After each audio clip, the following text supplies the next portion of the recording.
تو یہاں عرض کرتا چلوں کہ آج جس شخصیت کے لیے میں اور آپ جمع ہوئے ہیں ان کا نامی اسم گرامی حضرت سیدنا عثمان غنی رضی اللہ تعالی عنہ ہے، اور سیدنا عثمان غنی رضی اللہ تعالی عنہ بھی سیدنا صدیق اکبر کی تبلیغ سے متاثر ہو کر کے مشرف با اسلام ہوئے تھے۔ یہاں عرض کرتا چلوں دوست وہی ہوتا ہے جو دوست کی خیر خواہی چاہے، اور یہ دوستی کے فوائد ہیں کہ جس محمد کا کلمہ ابو بکر نے پڑھا اسی محمد کے غلام حضرت عثمان غنی رضی اللہ تعالیٰ عنہ ہو گئے۔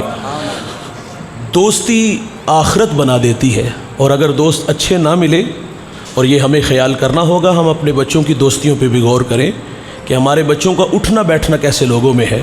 اچھوں میں ہے تو خیر صلی اللہ، اور اگر اچھوں کے ساتھ نہیں تو پھر ہمیں ان کی طرف توجہ دینا ہوگی۔ چنگیاں دے لڑ لگیاں میری چولی پھول پہ، اور مدیاں دے لڑ لگیاں میرے اگلے بھی ڈل گئے۔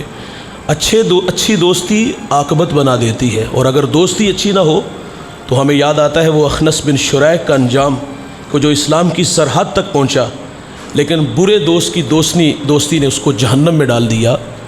اخنس بن شریح اور ابو جاہل، ابو سفیان، یہ تینوں جب حضور حرم میں قرآن پڑھتے تھے تو یہ چھپ کے سنتے تھے۔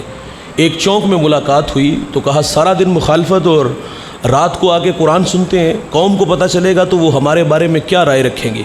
وعدہ کیا کوئی نہیں آئے گا۔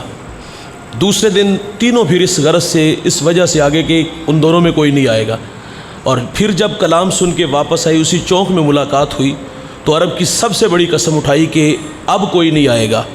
اب تینوں کے دل میں یہ بات تھی کہ اخنس نہیں آئے گا، اخنس کہتا ہے ابو جاہل نہیں آئے گا، فلاں نہیں آئے گا، اور جب تیسرا دن ہوا تو یہ تینوں پھر حضور قرآن پڑھتے ہیں اور یہ چھپ کے سنتے ہیں، اور چونک میں ملاقات ہوئی۔ اب کے بار بحث نہیں ہوئی بلکہ خاموشی سے اپنے اپنے گھروں میں چلے گئے، اور اخنس پیچو تاب کھانے لگا، اٹھا اور ہاتھ میں ڈنڈا لیا، سیدھا ابو سفیان کے دروازے پر آیا، کہا سچ سچ بتانا ہے، 3 دن سے کلام جو تو نے سنا ہے میں نے سنا ہے، اس کے بارے میں تیری رائے کیا ہے؟